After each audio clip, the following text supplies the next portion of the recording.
जिंदगी एक कांटों का सफर है। जिंदगी एक कांटों का सफर है, हौसला उसकी पहचान है। रास्तों पर सभी चलते हैं, रास्तों पर सभी चलते हैं, लेकिन जो रास्ते बनाए वह इंसान है। आज के कार्यक्रम के अध्यक्ष आदरणीय व्यासपीठ और ऑनलाइन भाषण सुनने वाले मेरे सारे श्रोतागण, मैं अपूर्वा दत्ता वाघमारे आज आपको लोक शाहीर अण्णा भाऊ साठे इनके विषय में कुछ बताना चाहती हूँ। मराठी साहित्य और कला साहित्य के विश्वविख्यात पुरुष अण्णा भाऊ साठे का जन्म 1 अगस्त 1920 को महाराष्ट्र के सांगली जिले की वालवा तहसील के वाटे गांव के मांगमाड़ा में हुआ। उनके बचपन का नाम तुकाराम, माँ का नाम बालूबाई और पिता का नाम भावराव था। जाति थी मांग, अछूत और देश की सर्वाधिक विभिन्न जातियों में से एक, जिसका कोई स्थायी धंधा तक नहीं था। पेट भरने के लिए वह लोग गांव में शादी विवाह ऐसे पर्व त्योहारों पर ढोल और तुरही बजाते, नाच गाकर लोगों का मनोरंजन करते। अछूत होने के कारण गांव में रहने की इजाजत भी नहीं थी और शर्म की बात तो यह थी कि पूरी मानव जाति के अधिकारों की सुरक्षा का दावा करने वाली औपनिवेशिक सरकार ने पूरी मांग जाति को क्रिमिनल ट्रायल एक्ट 1871 के अंतर्गत अपराधी घोषित किया हुआ था। लेकिन फिर भी कुछ समझदार किस्म के ग्रामीण किसी मांग को ही गांव की चौकीदारी सौंप देते थे। दोस्तों, अण्णा भाऊ के पिता मुंबई में एक अंग्रेज के घर माली का काम करते थे।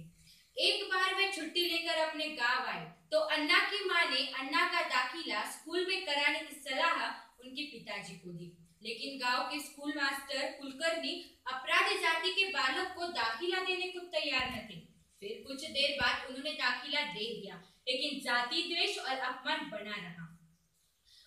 उस अपमानजनक वातावरण में अण्णा भाऊ ने कुछ दिन जैसे तैसे उस स्कूल में निकाले, लेकिन शीघ्र ही उनका स्वाभिमानी मन वहां से उब गया और आखिर उनकी प्राथमिक शिक्षा शुरू होने से पहले ही खत्म हो गई। उसके बाद वे अपने पिताजी के साथ मुंबई आए। मुंबई आते समय तुकाराम उर्फ अण्णा भाऊ साठे की उम्र महज 11 वर्ष थी। घर चलाने के लिए उन्होंने मुंबई में कुलगिरी होटल में बर्तन धोने से लेकर वेटर तक का काम किया। घरेलू नौकर रहे, अमीर लोगों के यहाँ कुत्ते संभालने के लिए चाकरी की और जीवन के इसी संघर्ष के बीच उन्होंने अक्षर जोड़ना और लिखना पढ़ना सीखा। तो फिल्मी पोस्टरों, दुकानों के आगे लगे हेडिंग से पढ़ना लिखना उन्होंने सीखा।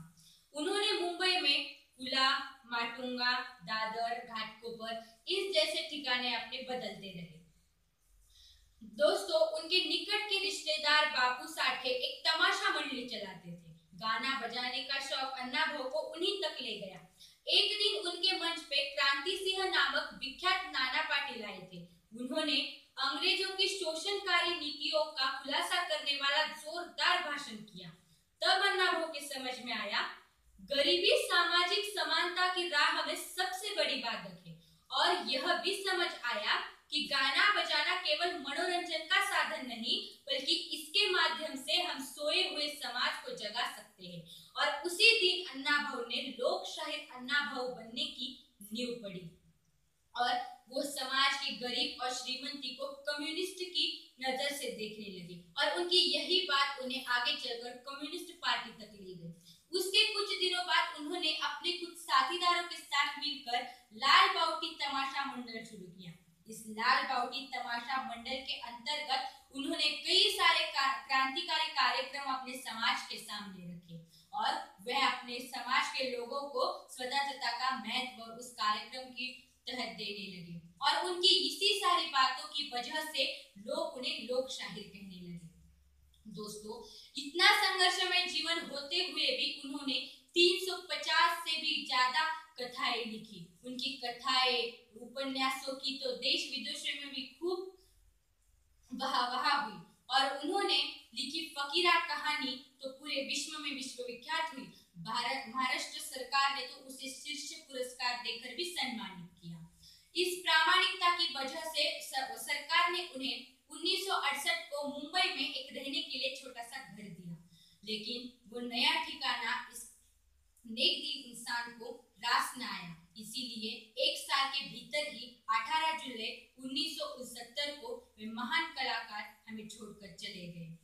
बाद में मैं सिर्फ इतना ही कहना चाहूंगी, दिल से निकली बात को शायरी से बयां करती हूँ, दिल से निकली बात को शायरी से बयां करती हूँ, दिन रात की पढ़ाई में अन्ना भाऊ आपके साहित्य को याद करती हूँ। जय हिंद, जय महाराष्ट्र।